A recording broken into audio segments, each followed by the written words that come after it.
90 થી પણ વધુ દેશોનો પ્રવાસ કર્યો છે, ઘણી બધી જગ્યાએ આપ પહોંચ્યા છો ને આપણે ત્યાં કહેવત છે કે જ્યાં ના પહોંચે રવિ ત્યાં પહોંચે કવિ, પણ આપ તો ઘણી બધી જગ્યાએ પહોંચી ગયા છો, તો એ વિશે આપને શું કહેવું છે?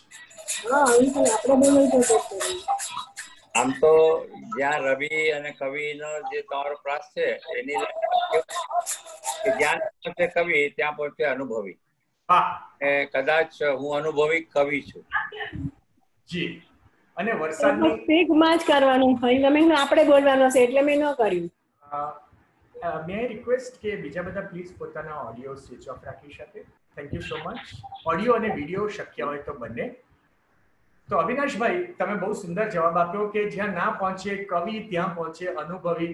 તમારા જીવનમાં તો ઘણા બધા અનુભવો છે અને અત્યારે વરસાદની બહુ સરસ સુંદર ઋતુ છે, તો એક કવિ હૃદય આ વરસાદ વિશે શું કહે છે? વરસાદ તો બધાને પ્રિય ઋતુ હોય, નાના બાળકોથી માંડીને વયસ્કો સુધીના, કારણ કે એની સાથે ખૂબ બધી સરસ યાદો જોડાયેલી હોય છે. મારે કદાચ કહેવું હોય તો હું એક મારા ગઝલ છે તેને રજૂ કરીને આ જ વાત કહેવા ઈચ્છું છું. અને આપણે બહુ એપ્રોપ્રિએટલી કહ્યું કે આ મોસમ આવી છે તો આપણે બધા એના વિશે વિચારીએ. એ છે, આંખના ને આભના બંને અલગ વરસાદ છે. આંખના ને આભના બંને અલગ વરસાદ છે. સાચે સાચા ભીના થાય દ્રગ, દ્રગ એટલે આંખો, સાચે સાચા ભીના થાય દ્રગ વરસાદ છે. ક્યાંથી મૃગ સમજે અહીંયા ચોતરફ છલના રહી, દેશ છે આ જળ કપટનો, શ્વાસ ઠગ વરસાદ છે. મીન હોય આ માનવી આ જાળમાં સૌ તરફડે, મીન હોય આ માનવી આ જાળમાં સૌ તરફડે, સ્પર્શ કોઈ ન કરે જાદુ સુભગ વરસાદ છે. અને ચાતકી સંદેશ દિલના ગારુડીને આપજો, ચાતકી સંદેશ દિલના ગારુડીને આપજો, છે તૃષાનો ડંખ અને ઓસડ સુભગ વરસાદ છે. આંખના ને આભના બંને અલગ વરસાદ છે. તમે બહુ સુંદર સમૂહ બાંધી દીધો છે અને તમે ખરેખર ઘણા બધા વિષયો પર લખ્યું છે. એક તરફ વરસાદ વિશે લખ્યું છે, તો એવી જ આપની એક બહુ સુંદર રચના છે, એનો એ જ અજાણ્યો સૂરજ. તો તમને વિનંતી કરું છું આપ એ રચના પણ સંભળાવો. અવાજ નથી. આ છંદસ છે અને મને બહુ ગમે છે. એનો એ જ અજાણ્યો સૂરજ ભૂંસી નાખે છે મારો પડછાયો રોજ. એનો એ જ અજાણ્યો સૂરજ ભૂંસી નાખે છે પડછાયો રોજ. સાંજની ભીડમાં શોધું છું મારો ચહેરો, પણ ક્યાં છે એનો અણસાર સુધા આ બધામાં. ભૂખરા આકાશ રંગહીન શ્વાસની ઝરમરમાં મેઘધનુષ રચતા કેમ નથી? શા માટે બધું જ અર્થ વગરનું? હું મને ઓળખું, પણ રાતના અંધારમાં આંખને ટેવાતા હજુ સમય લાગશે. ત્યાં સુધી સવાર સાંજ શોધ્યા કરું છું મારો પડછાયો. એનો એ જ અજાણ્યો સૂરજ ભૂંસી નાખે છે મારો પડછાયો રોજ. અતિ સુંદર. અવિનાશભાઈ, આપે તો આટલા બધા આંતરરાષ્ટ્રીય સાહિત્યકારોને વાંચ્યા છે, ઘણા બધા પ્રખ્યાત ઇન્ટરનેશનલ પોએટ્સના અનુવાદ એટલે કે અનુસર્જન પણ કર્યા છે. એક ઇંગ્લિશ પોએટ હતા એન્થોની બર્જેસ. એમને એક સવાલ કર્યો કે why do you write poetry? I think કોઈકનો ઓડિયો ઓન છે. મારી વિનંતી છે આપ સર્વે પોતપોતાના ઓડિયો પ્લીઝ સ્વિચ ઓફ કરી દો. અનમ્યુટ કરી જુઓ પછી સંભળાશે કદાચ. Thank you. તો તમારી કંપની બધાને બહુ પસંદ આવી હોય એવું લાગે છે. ઇંગ્લિશ પોએટ એન્થોની બર્જેસને એકવાર એક જણે પ્રશ્ન કરેલો કે why do you write poetry? There is no money in poetry. તમે કવિતા શું કામ લખો છો? કવિતામાં પૈસા નથી. તો એમણે બહુ સરસ જવાબ આપેલો કે there is no poetry in money either, કે પૈસામાં પણ કાવ્ય નથી. તો અવિનાશભાઈ, આપ એક બેન્કર પણ છો અને એક સંવેદનશીલ કવિ પણ છો, એક બિઝનેસમેન પણ છો અને સાથે કવિ હૃદય ધરાવો છો. તો ક્યારે આ બેમાં ઘર્ષણ નથી અનુભવાતું? એક સરળ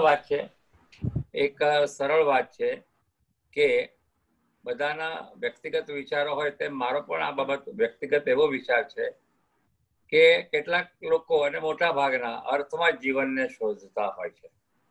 જ્યારે હું જીવનમાં અર્થ શોધું છું, મારી સફર છે ને થોડી અલગારી અને જુદી રહી છે, એટલે આવા કોઈ ઘર્ષણ થવાનું સંભાવના બહુ જ ઓછી હોય છે. આજે આ સંભાવનાની પોસિબિલિટી જોઈએ તો કોઈ વ્યક્તિ બીજું કશું કામ કરી જ ના શકે, એક જ વિષય પકડીને બેસી જવું જોઈએ, અને એ જીવન છે ને એકાકીપણા તરફ લઈ જાય છે આપણને. સાચી વાત છે. અને અવિનાશભાઈ, આપે એક બહુ સુંદર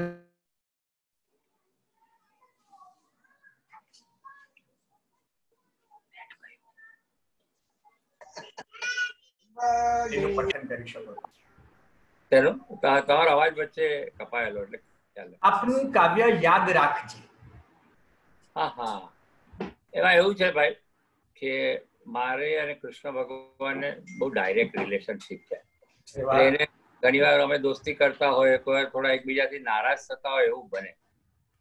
એટલે હમણાં મેં એક કાવ્યમાં એમને આ રીતે યાદ રાખ્યા: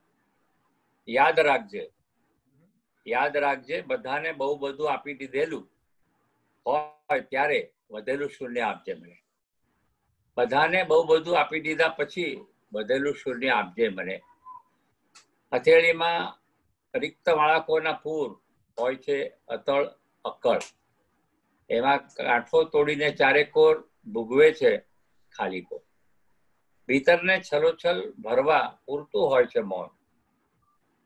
આકાશ સરોવરમાં અવકાશના તરંગ વર્તુળ નિરંતર ઓળંગે છે ક્ષિતિજની સીમાઓને.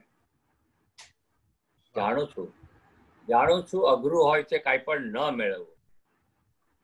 ચાલો ભૂલી જજે બધું જ. બહુ સુંદર છે. અને કૃષ્ણ ભગવાન તો અનંત છે.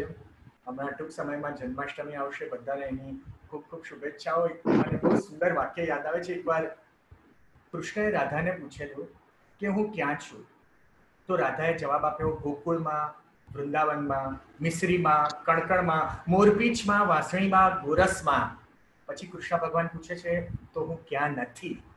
અને રાધાએ જવાબ આપ્યો, મારી તકદીરમાં. એટલે કૃષ્ણ ભગવાન સાથેનો સંવાદ હંમેશા દરેક કવિને ખૂબ જ પ્રિય હોય છે. અને આપે બહુ રચના સંભળાવી. અવિનાશભાઈ, આપનું એક બીજું બહુ પ્રિય કાવ્ય છે મને, અને આપણે મુલાકાત થઈ ત્યારે આપે સંભળાવેલું. મારી વિનંતી છે આપ એનું પણ પઠન કરો, આજે દરિયા કિનારે. આ એક સોફ્ટ રોમેન્ટિક કપલની વાત છે જે એકમેકની સાથે આ પ્રકારે સંવાદ કરતા રહેતા હોય છે. થોડા અર્થ વગરના સંવાદો પણ હોય, પણ છતાં એમાં એની એક મજા છે કે આજે દરિયા કિનારે ભીની રેતીમાં ચાલતો હોઉં ત્યારે, અચાનક ઉછળતા મોજા મને છુપાવશે મધદરિયે તો. આજે દરિયા કિનારે ભીની રેતીમાં ચાલતો હોઉં ત્યારે અચાનક ઉછળતા મોજા મને છુપાવશે મધદરિયે તો. મને માર્ગ બતાવશે તારી જળપરી જેવી આંખ. આપણા વચ્ચેની ઊંડી ખાય લાકડાનો અશોક ઉદાવશે મારા એક ઈશારે. પણ એવું જાદુ ન થાય તો. મને પડવાથી રોકશે તારી બહુ રૂપી ઈચ્છાની પાંખ. લક્ષ્યની જગ્યાએ ઉભો રાખ્યો છે મને. ક્યાં ઉભો રાખ્યો છે? લક્ષ્યની જગ્યાએ ઉભો રાખ્યો છે મને. કમાનમાંથી નીકળેલું તીર ભેદી નાખશે મારા મર્મસ્થાનને તો. મને વિંધાવાથી બચાવશે તારી ભીની નજરની ઝાંક. રમત શરૂ કરતા પહેલા આ બધું વિચારી રાખ. અવિનાશભાઈ, આપ પ્રશ્ન પણ પૂછો છો અને બને એટલો સંકેત પણ આપો છો. મને યાદ છે આપની સાથે મુલાકાત થયેલી ત્યારે આપણે બહુ સુંદર વાત કહેલી કે તમારું કાવ્ય જ્યારે કાગળ પર પૂરું થાય, તમારું લખેલું કાવ્ય તમારા કાગળ પર પૂરું થાય ત્યારે વાચકના મનમાં એ શરૂ થવું જોઈએ. એટલે એકંદરે કહીએ તો આપની કવિતા એક અણસાર આપતી હોય છે, એમાં પ્રાણ પૂરવાનું કામ વાચકે કરવું પડતું હોય છે. અવિનાશભાઈ, આપના 2 કાવ્ય સંગ્રહો પ્રકાશિત થયા છે. એક હતું અરુણાનું બંધ અને બીજું અદ્વૈત. અને અરુણાનું બંધને થોડા વર્ષો પૂર્વે મહારાષ્ટ્ર રાજ્ય ગુજરાતી સાહિત્ય અકાદમી તરફથી એ વર્ષના શ્રેષ્ઠ કાવ્ય સંગ્રહનો પુરસ્કાર પણ મળેલો. અને એમાં છે તે, મારી ભૂલ ન થતી હોય તો આપે 4 સેક્શન્સ બનાવ્યા છે: તને, મને અને એને. અને એક વાત મેં માર્ક કરી છે અવિનાશભાઈ, આપ જ્યારે પણ કાવ્ય લખો છો તો કયું કાવ્ય એમાં આપણે મારા જેવા મૂંઝાઈ જતા હોય છે જે વધુ પરિચિત નથી, કારણ કે આપ કાવ્યને શીર્ષક ન આપવા પાછળનું શું કારણ છે, એ વિશે થોડીક વાત કરશો? સૌથી પહેલા તો શીર્ષક આપવાથી મારી દ્રષ્ટિએ કવિતામાં મુક્ત પ્રવેશ શક્ય નથી બનતો. જે શીર્ષક આપ્યો હોય એના આધારે વાચક કંઈક ધારી લેતો હોય છે, અને એવું ના નીકળે તો એને થોડી અકળામણ થાય છે, ક્યારેક ન ગમે એવું પણ બને. પણ શીર્ષક ના આપવાથી મને પણ સારું રહે છે કે મારે જે કહેવું છે ને એ કીધા પછી પણ મારી મુઠ્ઠી આમ બંધ રહે છે, અને વાચકને હું કહેતો હોઉં છું, ચાલો મારી મુઠ્ઠીને તમે ખોલો, પ્રયાસ કરો અને શોધી કાઢો કે એમાં શું છે. આવી તને, મને અને એને એક 4 વિભાગ કરવાનો ઈરાદો એમ હતો કે એક આપણા પ્રિયજનને ઉદ્દેશીને છે, બીજું પોતાની જાતને ઉદ્દેશીને છે, અને સામાન્ય સમાજને ઉદ્દેશીને છે, અને છેલ્લે ઈશ્વરને ઉદ્દેશીને છે. એમાં એક નાનકડું એક કાવ્ય કરતા પણ એક જ પંક્તિ છે કે માણસે ઈશ્વરને આકાર ન ધરાવવા બદલ માફ કરી દીધો જ્યારે એણે પોતે પોતાની આંખો બંધ કરી. તો માણસ ઈશ્વરની લગોલગ જઈ પહોંચે ત્યારે જ આ વાક્ય બોલી શકાય એવું છે. એટલે એ રીતે જોઈએ તો આપણી દોસ્તી ઈશ્વર સાથે સારી હોય તો જ આ કહી શકાય એવું છે. મજા પડે છે આવું લખવાની. અને અવિનાશભાઈ, આપે એકવાર એ પણ કહ્યું કે આપ ઈશ્વરને વધુ સમય નથી આપતા. તો એક નાનકડો કિસ્સો કહેવાય છે. મારા એક ડોક્ટર મિત્ર છે ને, એ સવારના ઉઠે ભગવાનને પ્રાર્થના કરે, પછી લંચ ઉપર કરે, ડિનર પર કરે, સૂતી વખતે કરે, એકાદ વાર વચ્ચે બી કરતા હોય તો ખબર. એકવાર મેં એને પૂછ્યું કે તમે ભગવાનને પ્રાર્થના કરો તો શું માગો? તો કે કાંઈ નહીં. તો કાંઈ નથી માગવું તો એને તમે શું કહેશો? મેં પૂછ્યું, તમે ડોક્ટર છો, તમારા કોઈ પેશન્ટ તકલીફમાં હોય, તમને ફોન કરે, તમે દવા આપો એને, એ સારો થઈ જાય પછી પાછો ફોન કરે કે સાહેબ તમારી દવાથી હવે મને સારું છે. પણ એ જ વ્યક્તિ પાછું બીજે દિવસે ફોન કરે, ત્રીજે દિવસે ફોન કરે, ચોથે દિવસે ફોન કરે, તો તમને કેવું લાગે? તો કે પછી તો કંટાળો આવે. કંટાળો આવતો જ હશે. એકવાર કહો, કાંઈ નહીં કહો તો બી એ સમજે છે એમ માનીને કહો. અને એ પ્રાર્થના કરતા પણ એ તો ઉત્તરદાયિત્વ નિભાવવાની વાત છે. આપણે એમને પોતાનો એક પ્રકારે ઋણ સ્વીકાર કરીએ કે તે મને આટલી સરસ જિંદગી આપી અને એ જિંદગી બદલ હું તારો આભાર માનું.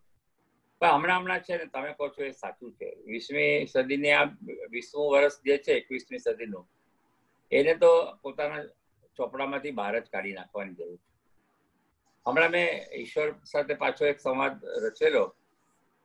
હું જાણું છું તારી પાસે સમય નથી, હું જાણું છું તારી પાસે સમય નથી.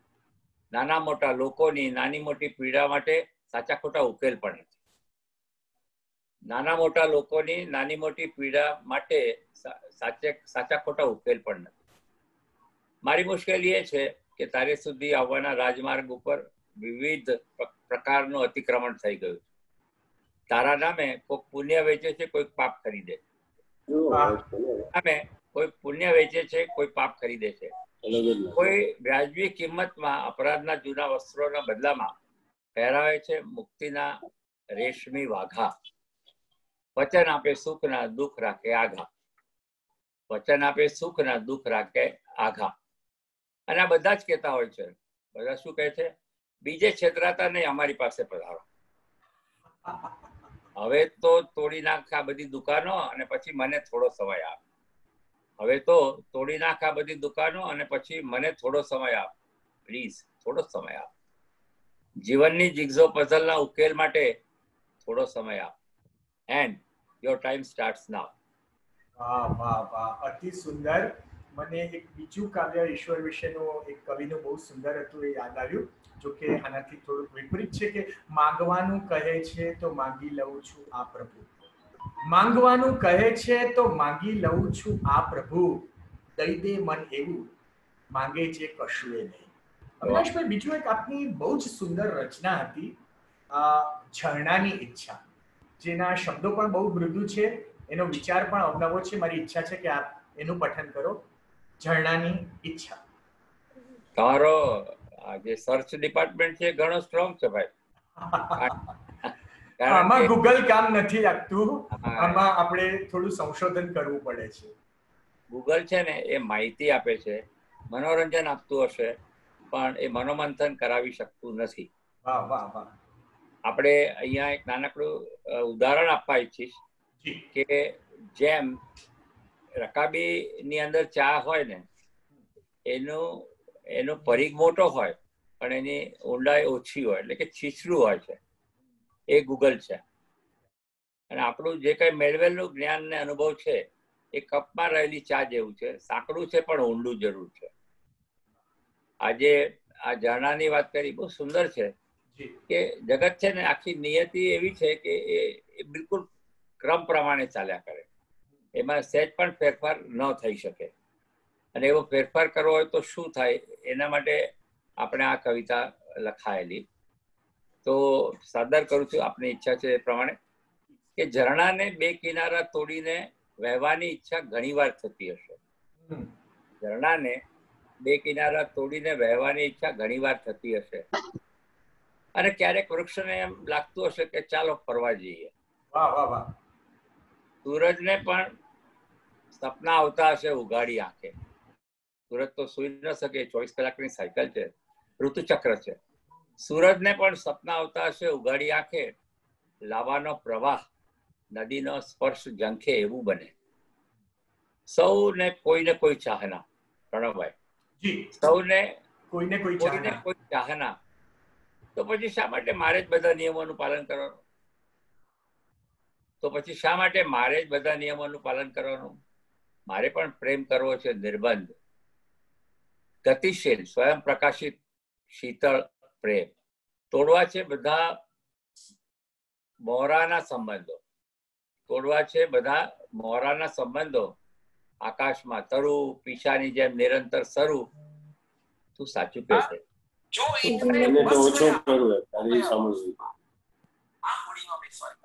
છેલ્લી પંક્તિ ફરીથી એકવાર સર્વેને વિનંતી છે, આપણે ખૂબ નિકટના લોકો છે એટલે વિના સંકોચે હું કહી શકું છું કે પ્લીઝ આપ આપના ઓડિયો અને વિડીયોઝને પ્લીઝ ઓફ રાખજો. અવિનાશભાઈ, છેલ્લી પંક્તિ ફરી એકવાર બોલજો. ફરીથી કહું છું કે બધા મોહરાના તોડવા છે મારે બધા મોહરાના સંબંધ, આકાશમાં તરુ, પીછાની જેમ નિરંતર સરું. તું સાચું કહેજે, તું સાચું કહેજે. ટચલી ઉપરનો ગોવર્ધનનો ભાર ક્યારેક સતાવે છે તને? ઝરણાને બે કિનારા વચ્ચેથી તોડીને વહેવાની ઈચ્છા થતી હશે. અતિ સુંદર અવિનાશભાઈ. હવે આપણું બહુ જ અંગત ગેધરિંગ છે, ખૂબ બધા તમારા ચાહકો અને નજીકના લોકો છે. જો આપની અનુમતિ હોય તો જ હું આપને કેટલાક અંગત પ્રશ્નો પૂછી શકું? પૂછી શકો. કેટલાક અંગત છે હું જોઈ લઈશ. ઓકે, તમને જવાબ ના આપવો હોય તો પણ હું છૂટ આપું છું. અવિનાશભાઈ, તમે આટલા બધા દેશના પ્રવાસ કર્યા છે, તો એમાં તમારું પ્રિય ટુરિસ્ટ ડેસ્ટિનેશન, પર્યટન સ્થળ કયું છે? પર્યટનની તો ખબર નથી, કારણ કે કામસર નીકળ્યા હોઈએ તો ઝડપથી કામ પતાવીને ઝડપથી નીકળી જવું એવી આશા રાખીને જતા હોય. પણ જો નિરાંતનો સમય હોય, જો ખરેખર ફરવાના હોય, તો મને સાઉથ આફ્રિકાનું કેપટાઉન કે કેનેડાની કેલ્ગરી કે પછી ઓસ્ટ્રેલિયાનું પર્થ અને મેલબર્ન, આ શહેરો બહુ જ ગમે. કારણ કે ત્યાંના લોકો છે ને આપણને સ્વીકારે છે જેવા છીએ તેવા. એ આપણામાં કોઈ પરિવર્તન ઈચ્છતા નથી, અને એથી એ જગ્યાઓ મને મારી દ્રષ્ટિએ તો ઘણી સારી કહેવાય. ખરેખર તમારી જે રીતે બહુમુખી પ્રતિભા છે એ રીતે આપનો ચોઇસ પણ.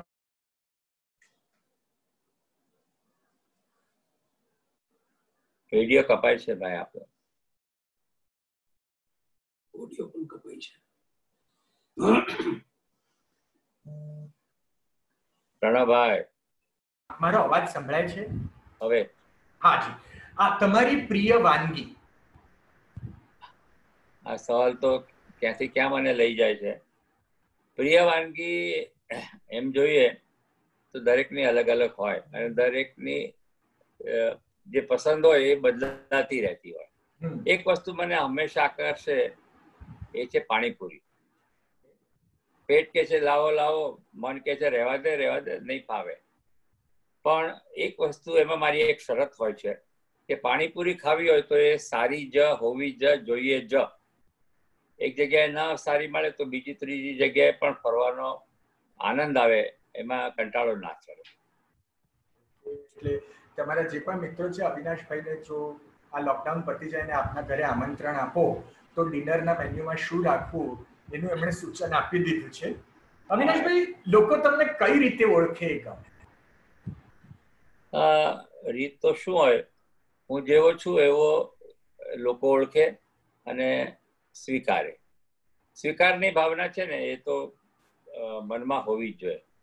કારણ કે દાખલા તરીકે આપણે ઘરની જ વાત કરીએ કે આ આદત બદલ, પેલી આદત બદલ, એમ કરતા કરતા છેલ્લે પછી એવો સવાલ આવે કે ભાઈ તમે તો પહેલા જેવા રહ્યા જ નહીં હવે. Correct. Right, please go ahead. I was just saying કે પહેલા જેવા એટલે શું, પરિવર્તન એ સ્થાયી હોય છે. સ્થાયી હોય પરિવર્તન કહેવાય કે નહીં એ પણ આપણે વિચારવું.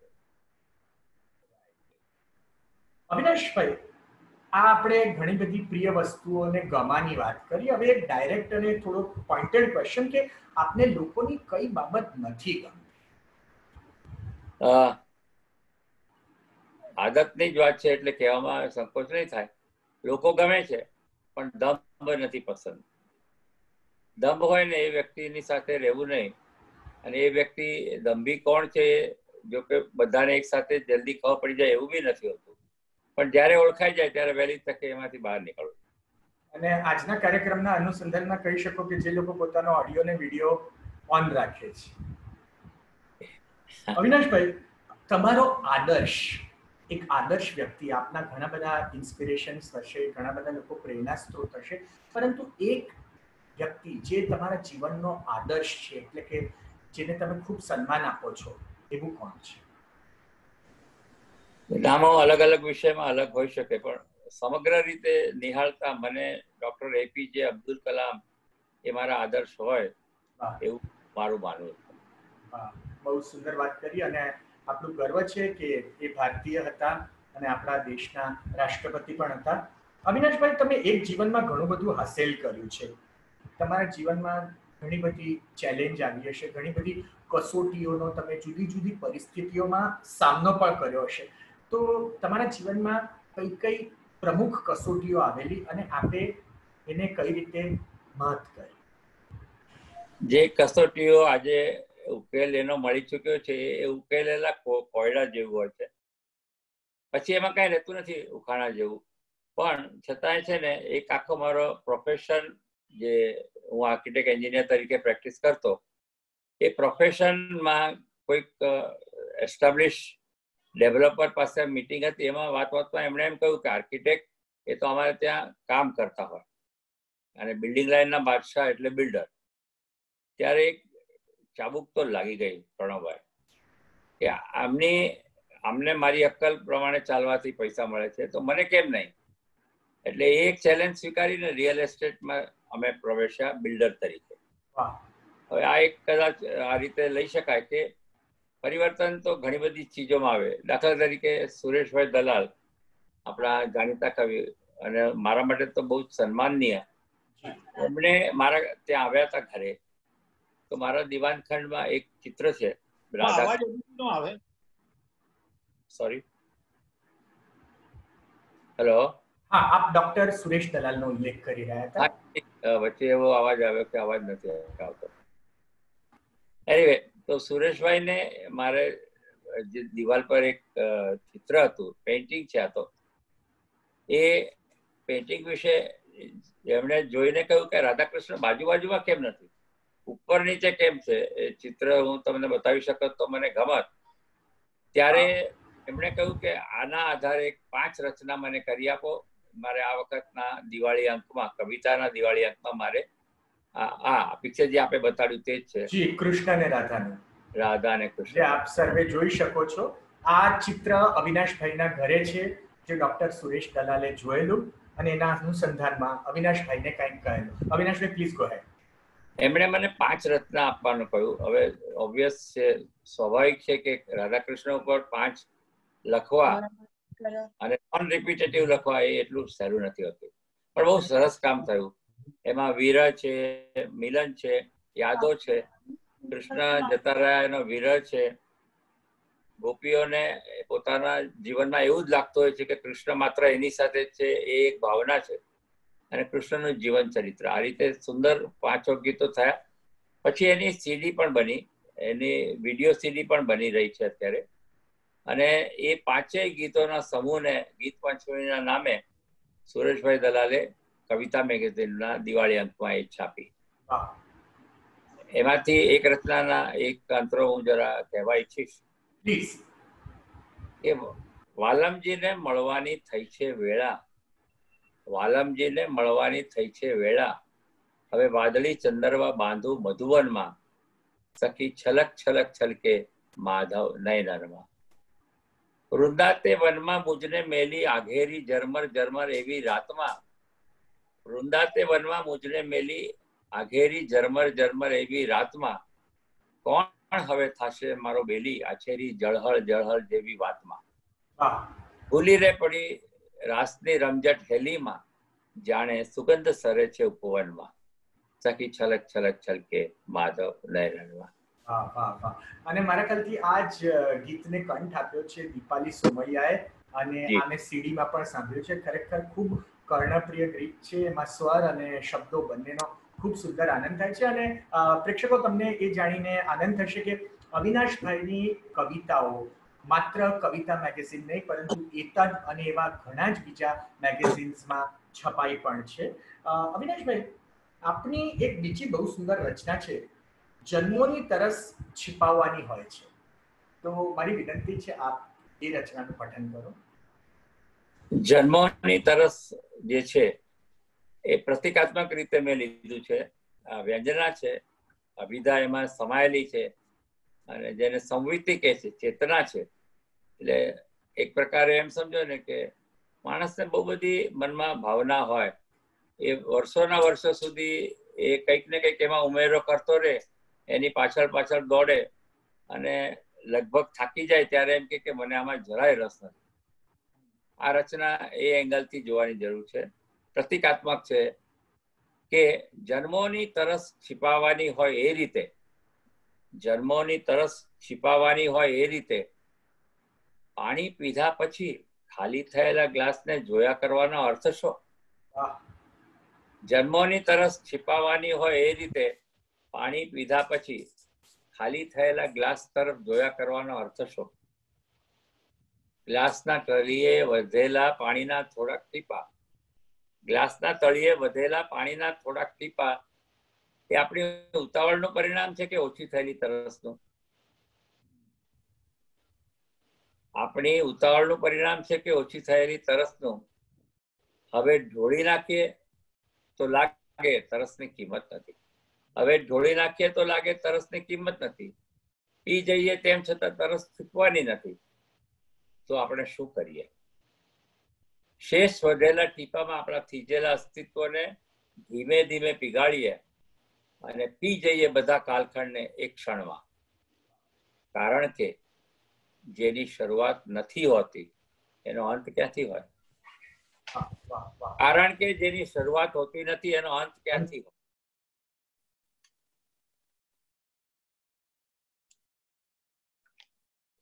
પ્રણવભાઈ, તમે મારી પાસેથી જે કેટલીક રચના કરી, હવે મારે એક રચના એવી કહેવી છે જે અનુવાદિત રચના છે. અને મને આપણે પૂછ્યું વિશ્વના સ્તરમાં જે સાહિત્યના સંદર્ભો છે તે, એમાં મેં છે ને ઘણા બધા જાણીતા કવિઓની મને પસંદ આવી એવી બધી રચનાઓને અનુસર્જનના રૂપે ગુજરાતીમાં કર્યું છે. અને એ મને સંતોષકારક એટલા માટે લાગે છે કે એક જ પ્રકારના સંજોગોમાં વિવિધ કાલખંડમાં જન્મેલા, વિવિધ દેશમાં જન્મેલા, વિવિધ સંજોગો વચ્ચે, વિપરીત સંજોગો વચ્ચે કે સ્વીકાર્ય સંજોગો વચ્ચે એ લોકોએ જે રચનાઓ કરી અદ્ભુત છે. જેમ કે રશિયામાં એન્ના આખમાતોવા નામની કવિયત્રી 1918માં જારની સામેના સંઘર્ષમાં ખૂબ પાર્ટિસિપેટ કર્યું, એની રચના. યુકેના સિલ્વિયા પ્લાથ જે સુસાઇડલ મેન્ટાલિટી ધરાવતા હતા અને એમણે એવી વિચિત્ર રીતે સુસાઇડ પણ કરી, એની રચના. કે રંગભેદને કારણે દુઃખી થયેલા, પીડાયેલા માયા એન્જેલો નામના અમેરિકન કવિયત્રીની, કે પછી હિટલરના કોન્સન્ટ્રેશન કેમ્પમાં રહી અને ત્યાંથી ભાગી છૂટેલા હાર્વે શાપિરો નામના કવિની. આ સિવાય લીલા ગ્રેગ, ઘણા બધા ઓરિયા કવિ છે, જયંત મહાપાત્રા, એની કવિતા આ બધી થઈ છે. એમાં ઈરાદો મારો અથવા તો મારા મનમાં જે ભાવના હતી તે આ હતી કે ગુજરાતી ભાષાને આપણે ક્લિષ્ટ, કનિષ્ઠ અને કનિષ્ક રીતે ભાષા પ્રયોગથી જેટલી લેખીની છે એને ચીરીને એના હૃદયાસને ગુજરાતી ભાષાને સંસ્થાપનાર્થાયમ આપણે જન્મ લીધો છે એમ માનીને કાવ્યો સારા લાગે. અને એ લોકો સુધી પહોંચે પણ છે, લોકો સમજે પણ છે. બધા એમ કે છે કે લોકોને આ નહીં ગમે, લોકોને ન ગમે અને તમને ગમતું હોય તો એની વચ્ચેનો ભેદ પારખીને પછી લખો. તમારી રજાથી હું રવિન્દ્રનાથ ટાગોરે 1918માં એક પ્રાર્થના લખેલી. 12મી માર્ચ 1918ની એ કવિતા મારા જોવામાં આવી 12મી માર્ચ 2014માં, એક્ઝેક્ટલી 100 years later. 100 વર્ષના અંતરગાળા પછી પણ આ રચના જે છે એ બિલકુલ આજે પણ જેને કહીએ ને કે સાર્થક છે એવી છે.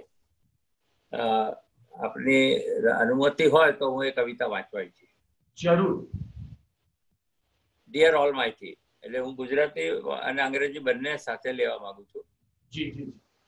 વિપત્તિમાં મારી રક્ષા કરો એ મારી પ્રાર્થના નથી. વિપત્તિમાં મારી રક્ષા કરો એ મારી પ્રાર્થના નથી, પણ વિપત્તિમાં હું ભય ન પામું એ મારી પ્રાર્થના છે. એક હું જરા મારે આ વાંચવી છે એટલે કહું છું. બીજી ભાષામાં આ રીતે છે.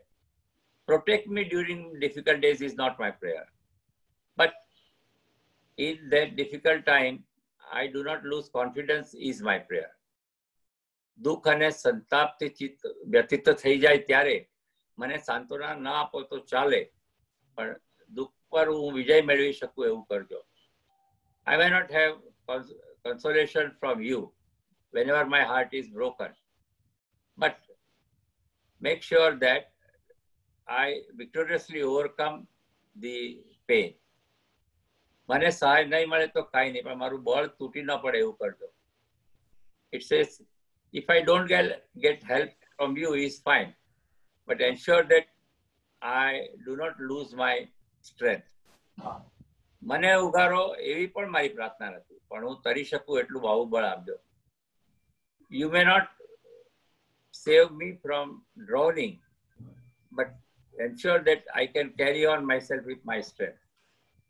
મારો બોજો હળવો કરી મને હૈયાધારણ ભલે ના આપો. મને મારો બોજો હળવો કરી મને હૈયાધારણ ભલે ના આપો, પણ હું એને ઉચકી શકું એવું કરજો. You may not lighten my burden, but make me strong to carry on the lot. દુઃખના દિવસોમાં નમ્ર ભાવે તમારું મુખ હું ઓળખી શકું દુઃખની રાતે, જ્યારે સમગ્ર ધારા મારા પગ તલેથી ખસી રહી હોય ત્યારે તમે તો છો જ એ વાતમાં કદી સંદેહ ન થાય એવું કરજો.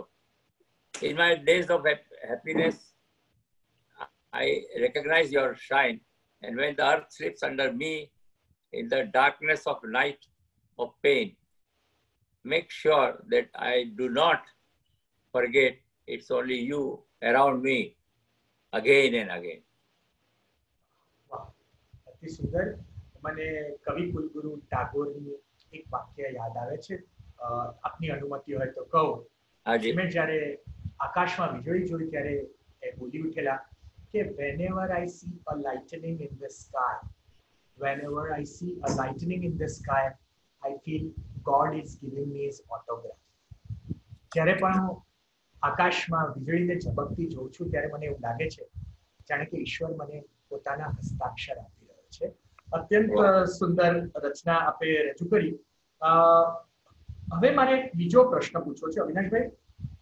તમે છે ને આપને ત્યાં હું આવેલું મેં જોયું કે બહુ જ સરસ ગાર્ડન છે, એક બહુ જ સુંદર વૃક્ષ પણ છે જેનું તમે બહુ સરસ રીતે જતન કરો છો, સિંચન કરો છો.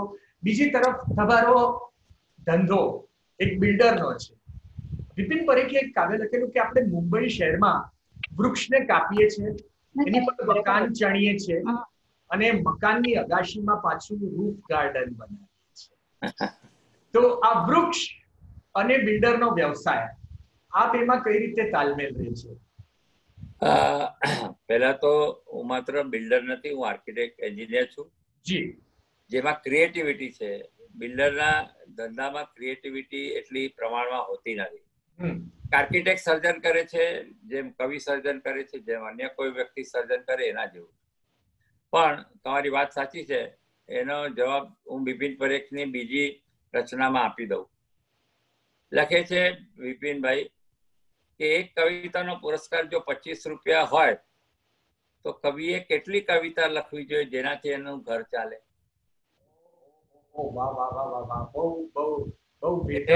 ત્યાં કવિ એ કોઈ વ્યવસાય નથી, કવિ એ કોઈ આર્થિક સમાધાન નથી, પણ કવિતાને એક અલગારી રીતે જોવાય છે. કેટલીય જગ્યાએ કદાચ હું બહુ ગર્વથી એવું કહેતો કે હું કવિ છું. એ પૂછે ને શું કરો છો, કે હું કવિ છું. હા, પણ કામ શું કરો છો? એટલે તરત જ સમજી જવું કે આપણે જેમની સાથે વાતચીત કરીએ છીએ એ કયા સ્તરથી વિચારે. મને બીજું ઉદાહરણ આમાં યાદ આવે છે. ડોક્ટર સુરેશ દલાલને એક જણે પૂછ્યું હતું કે કવિતા લખવી હોય તો શું કરવાનું, શું કરવાનું કવિતા લખવી હોય તો? ત્યારે સુરેશભાઈ બહુ સરસ જવાબ આપ્યો, હું સુરેશ દલાલ છું, તરલા દલાલ નથી. એટલે કવિતાની કોઈ રેસીપી હોતી નથી. અવિનાશભાઈ, બહુ મજા આવી રહી છે વાતચીત કરવામાં. આપે જે આ વૃક્ષની જ વાત કરી તો આપની એક કવિતા હતી બીજની, બીજમાંથી. મારી વિનંતી છે કે આપણે વૃક્ષના સંદર્ભમાં વાત કરી રહ્યા છીએ તો આપ એ રચનાનું પણ પઠન કરો બીજમાંથી. નરસિંહ મહેતાનું એક ભજન અથવા એક કવિતાને અને આ કવિતામાં ઘણો ફરક છે, પણ એ બંને વચ્ચે ઘણી સામ્યતા પણ છે. એ ભગવાન માટે કે જે વૃક્ષમાં બીજ તું, બીજમાં વૃક્ષ તું. મારું જયારે જુદું માનવું છે કે બીજમાંથી કુપળ ફૂટવાની સંભાવના નથી એવા બીજને જમીનમાં રોપું છું. જાણું છું કીડીનું કટક રાહ જોયે છે ક્યારનું વંટોળ પણ આતુર વૃક્ષને મૂળ સોતું ઉખેડી નાખવા, અને ઉડી ન શકતું પંખી પાનખરની કરે છે પ્રતીક્ષા.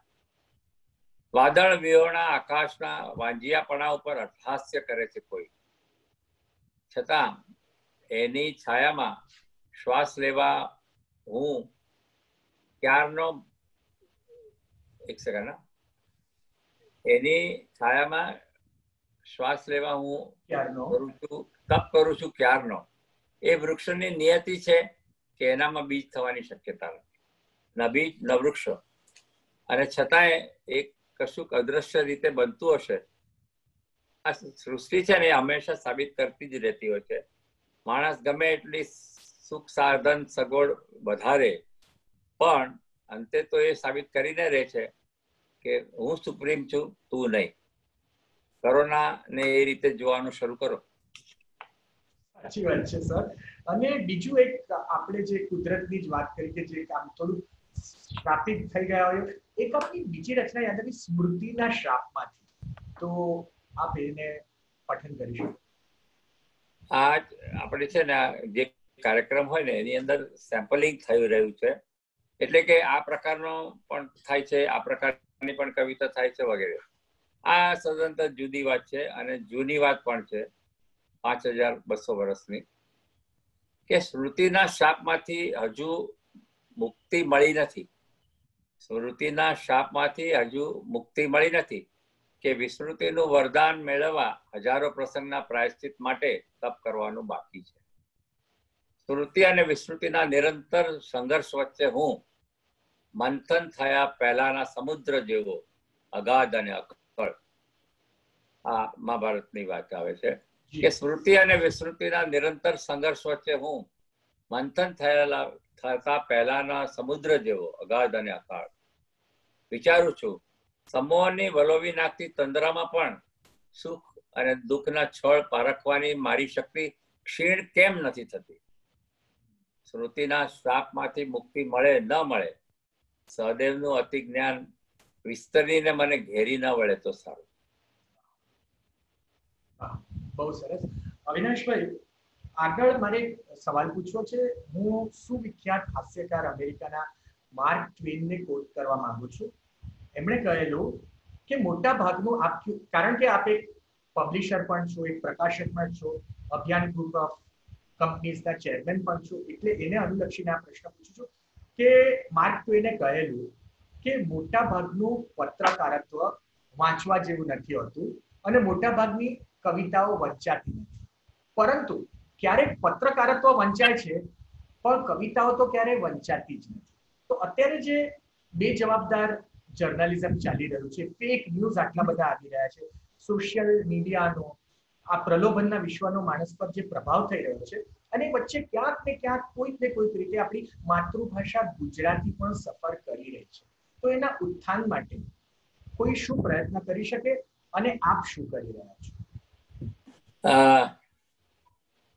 બહુ મોટો વિષય છે, પણ ટૂંકમાં હું એટલું કહું કે જે આગળ મેં કહ્યું તેમ કે ક્લિષ્ટ, કનિષ્ઠ અને કુરૂપ ભાષાને પ્રયોજથી લેખીણી હોય ને, એ લોકોને આપણે બંધ તો કરી શકતા નથી, પણ એને વાંચવાનું ઓછું કરીને બંધ કરી દો તો એ ફરક પડશે. બીજું, વાત પત્રકારત્વની આવતી હોય તો તમે જરા જે જોડ્યું છે થોડું વિચિત્ર કોમ્બિનેશન છે, કવિતા અને પત્રકારત્વ, કારણ કે બંને જુદા આયામો છે.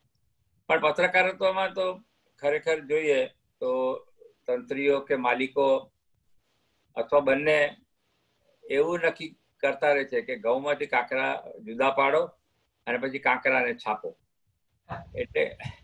એટલે કદાચ એ કારણ હોઈ શકે. જો કે અહીં મારો ઈરાદો કે ઈશારો કોઈની તરફ નથી.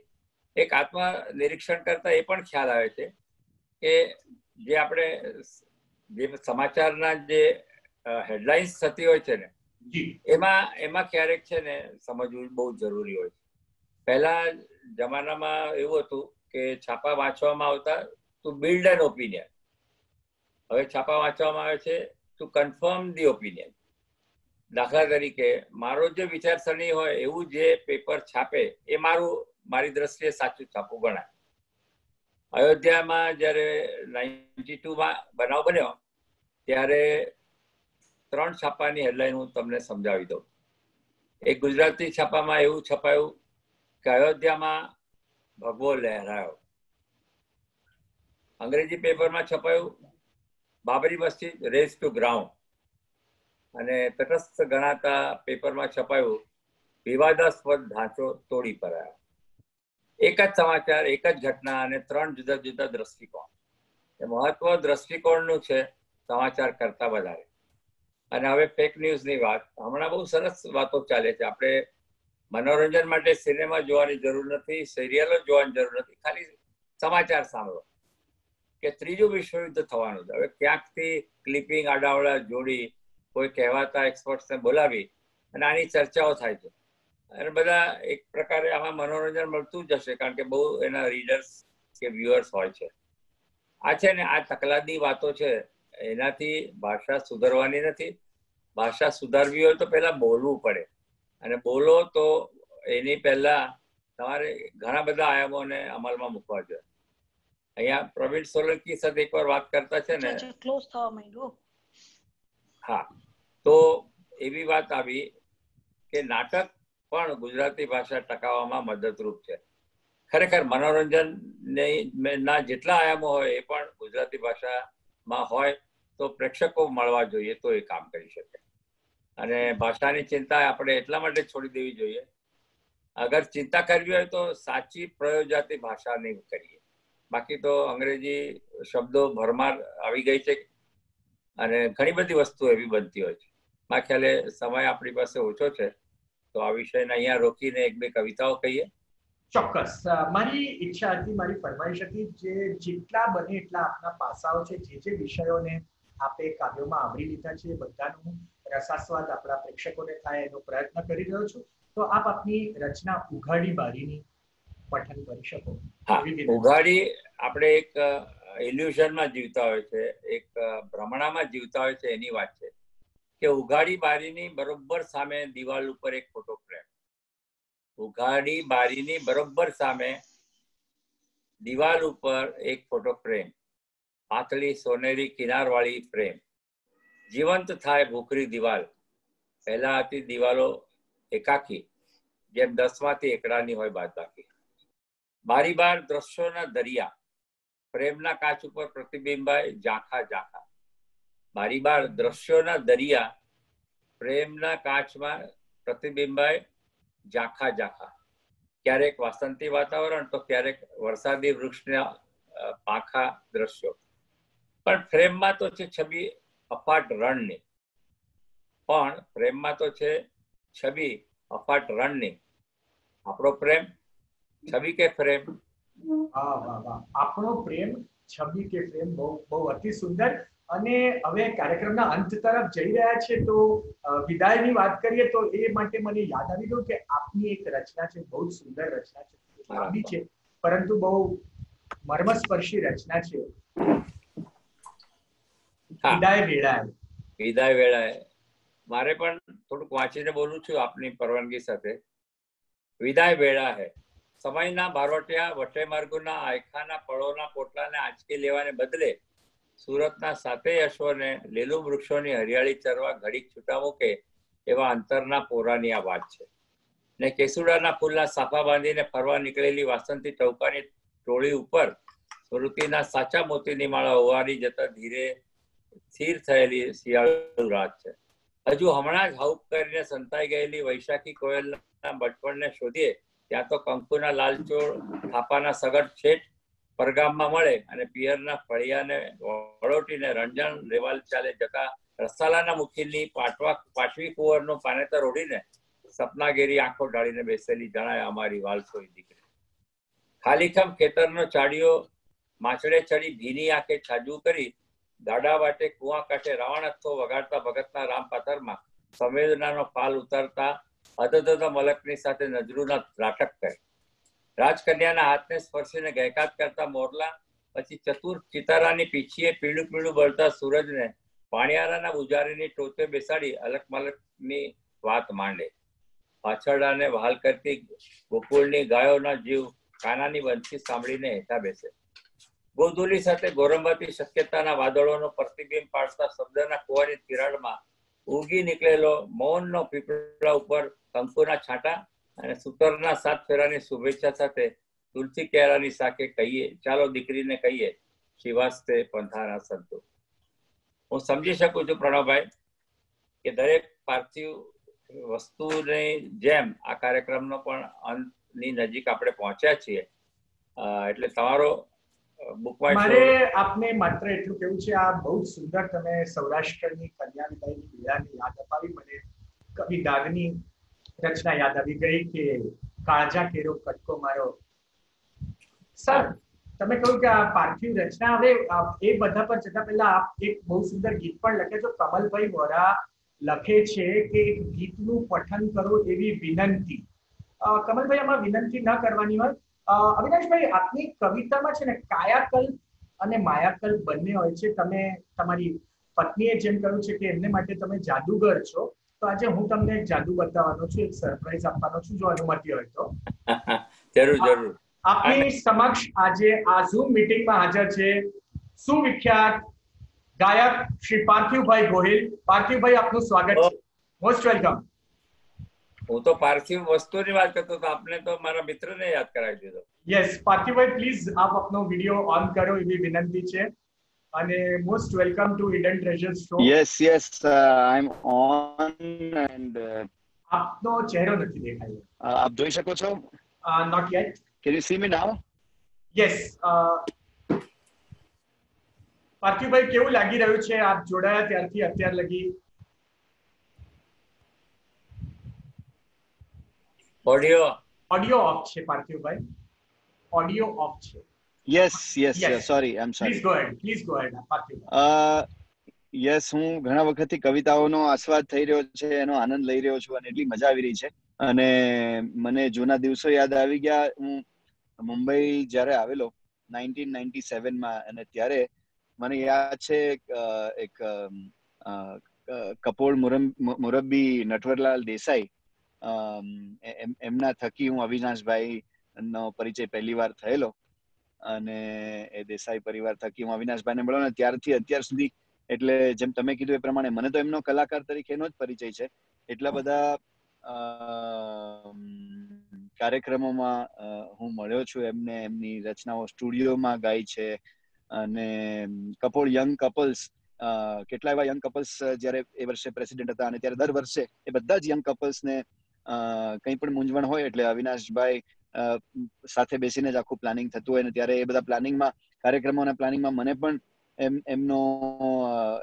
એમનો એક્સપિરિયન્સ શેર કરવાનો અનુભવ મળ્યો છે, અને બહુ શીખવા જેવું છે. અવિનાશભાઈ, પ્રણામ કરું છું તમને, અને બહુ મજા આવી ગયા. અદ્ભુત કાર્યક્રમ જે આયોજન થયું છે પ્રણવભાઈએ. પાર્થિવભાઈ, તમને મજા આવી છે? Thank you so much for inviting. Parthivbhai, તમે યુ આર મોસ્ટ વેલકમ. તમને જેમ મજા આવી છે એવી રીતે તમારે પણ મજા કરાવવાની છે. ગ્રાન્ડ ફિનાલે પ્લીઝ અવિનાશભાઈની એક રચના રજૂ કરો. જી, એમની એક રચના, આમ તો ઘણી રચના ગાઈ છે સુરેશભાઈ જોશીના સ્વરાંકનો અરેન્જમેન્ટમાં ગાય છે, આલ્બમ્સમાં ગાય છે. તો આ એક મને બહુ ગમે છે, જે એક હવેલી સંગીત, આપણી સંસ્કૃતિનો એક બહુ મહત્વનો હિસ્સો છે હવેલી સંગીત. અને એ હવેલી સંગીતની કક્ષાનું એક અદ્ભુત કવિતા અવિનાશભાઈ લખી છે. આઈ એમ સોરી, હું સમયમાં થોડો લેટ થઈ ગયો છું, એટલે હું કારમાંથી વાત કરી રહ્યો છું. મારી બહુ ઈચ્છા હતી કે કંઈક તાનપુરો કે કંઈક સાધનનો, મ્યુઝિકલ ઇન્સ્ટ્રુમેન્ટનો સહારો હોય તો હું એ પરફોર્મ કરી શકત, પણ અત્યારે હું એનું મુખડું ચોક્કસ ગાઈ શકીશ. અને એ શબ્દો અદ્ભુત અને ભાવ અદ્ભુત, અને એના અરેન્જમેન્ટ, આલ્બમ આખું બહુ અદ્ભુત છે. Thank you so much for giving me this opportunity to sing all this beautiful poems.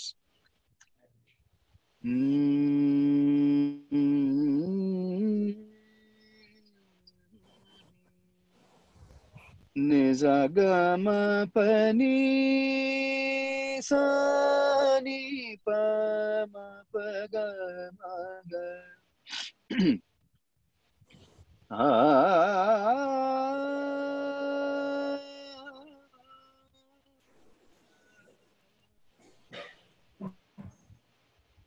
भयो भयो भयो ऐसो अचरज भयो भयो ऐसो अचरज चरणन की रज रज में रज चरणन की रज रज में रज भयो भयो ऐसो अचरज. I wish my ગીત સંભળાવી શકે, but this is a beautiful song, and અવિનાશભાઈ, હૃદયથી ખૂબ ખૂબ આભાર કે આ બધી રચનાઓને અવાજ આપવા માટે તમે મારી પસંદગી કરેલી. થેન્ક યુ પાર્થિવભાઈ, તમે આવ્યા, શબ્દમાં સ્વર ભળ્યો, સોનામાં સુગંધ ભળી ગઈ. અવિનાશભાઈના આપ સર્વેની જાણ ખાતર 3 મ્યુઝિક આલ્બમ્સ રિલીઝ થયા છે, ગીત રસીલા, ગીત ગમતીલા અને ગીત પંચમી. અવિનાશભાઈ, એક જણે મને બહુ સારું કહેલું કે કોઈ પણ સભા હોય જેમાં 4-5 વક્તાઓ હોય તો એમાં તમને સૌથી છેલ્લે રાખવામાં આવે છે, કારણ કે તમારા વક્તવ્ય પછી કોઈએ કશું કહેવાનું રહેતું જ નથી. અવિનાશભાઈ, એક છૂટા પડતા પહેલા, અને એ પહેલા આપણે હવેલી સંગીતની વાત કરી. આજકાલ બહુ જલ્દી કૃષ્ણ જન્મ નજીક આવી રહ્યો છે. દેશના ઘણા મંદિરોમાં અને હવેલીઓમાં હિંડોળા દર્શન ચાલતા હશે નિયમિત. આજે સવારે જ મેં હરીન્દ્ર દવેની બહુ સુંદર કવિતા વાંચી, એની 4 લાઈન રજૂ કરવા માંગુ છું. એ કૃષ્ણ ભગવાનને રોલ રિવર્સલનો કહે છે કે કોક વાર થાય હું ઘોડું ફૂલના હિંડોળે, કવિને એમ થાય છે. કોકવાર થાય હું ઘોડું ફૂલના હિંડોળે, કાન દોરી ખેંચી તું ઝુલાવે. કોકવાર થાય હું ઘોડું ફૂલના હિંડોળે, કાન દોરી ખેંચી તું ઝુલાવે. અમથી હું આંખ મીચું કાન લઉં માંડી, અમથી હું આંખ મીચું કાન લઉં માંડી. બોલ હાલરડું ગાવું છું તને ફાવે. અને અવિનાશભાઈ એક છેલ્લો પ્રશ્ન, હા બોલો. લાસ્ટ ક્વેશ્ચન, કે ફરી આવતા જન્મે તમે શું બનવાનું પસંદ કરો? આવતો જન્મ હોય કે આવતા જન્મો હોય, હું એ પસંદ કરું કે હું અવિનાશ પારેખ જ બનું. અને એનું એકમાત્ર કારણ એ છે કે મને મારી ભૂલો જે થઈ છે ને એ પણ બહુ વાલી છે. અને એક જ વાત ખાલી આપણે યાદ રાખીએ, કમલ વોરાનો આપણે ઉલ્લેખ કર્યો, બીજા મિત્ર છે વીયુ મહેતા. વીયુ એ 1969 એક લાઈન કહેવા ઈચ્છીશ કે સમયની શરત પાર કશું જ નથી, સમયની શરત પાર કશું જ નથી સિવાય કે તારી યાદ અને કવિતા. ધન્યવાદ. અવિનાશભાઈ, ખરેખર આજે તમે ઘણા બધા વિવિધ પાસાઓ વિશે ખૂબ બધા વિસ્તૃત જવાબ આપ્યા. તમારી કવિતાઓ અને એના મર્મને સમજાવ્યો. અને તમારા જ શબ્દોમાં કહું તો તમે નાશવંત વિશ્વના શાશ્વત આશ્વાસનનો અર્થ સમજાવ્યો. જો મારી ભૂલ ન થતી હોય તો આશા રાખું છું તમને આ કાર્યક્રમમાં આનંદ આવ્યો હશે. Yes, of course. So thank you very much. આપનો ખૂબ ખૂબ આભાર. પ્રણવભાઈ તમારો પણ આભાર, પાર્થિવભાઈનો પણ આભાર, અને જે માત્ર સાંભળી શકે છે, જોઈ નથી શકતા, અને જેને હું પણ જોઈ નથી શકતો એવા બધા શ્રોતાજનોને આજના સંજોગો પ્રમાણે જન્માષ્ટમી નજીક છે એની શુભેચ્છાઓ અને જય શ્રી કૃષ્ણ. અને છેલ્લે હું 3 વ્યક્તિઓનો આભાર નહીં માનું તો મારું કર્તવ્ય પૂરું નહીં થાય. એ ટેકનિકલ સહાય માટે ફાલ્ગુની મહેતા, કાર્યક્રમના સંયોજન માટે વિશાલભાઈ ગોરડિયા, અને ઓવરઓલ પરિકલ્પના માટે Harshkumar Badheka. Thank you very much. છેલ્લે મરીઝનો શેર યાદ આવે છે. તમે આટલા ખુશ છો અવિનાશભાઈ એટલે કે બધો આધાર છે એના જતી વેળાના જોવા પર, બધો આધાર છે એના જતી વેળાના જોવા પર. મિલનમાંથી નથી મળતા મોહબ્બતના પુરાવા. વાહ, થેન્ક યુ વેરી મચ. જય શ્રી કૃષ્ણ. જન્માષ્ટમીની ખૂબ ખૂબ શુભેચ્છાઓ. જય શ્રી કૃષ્ણ. જય શ્રી કૃષ્ણ.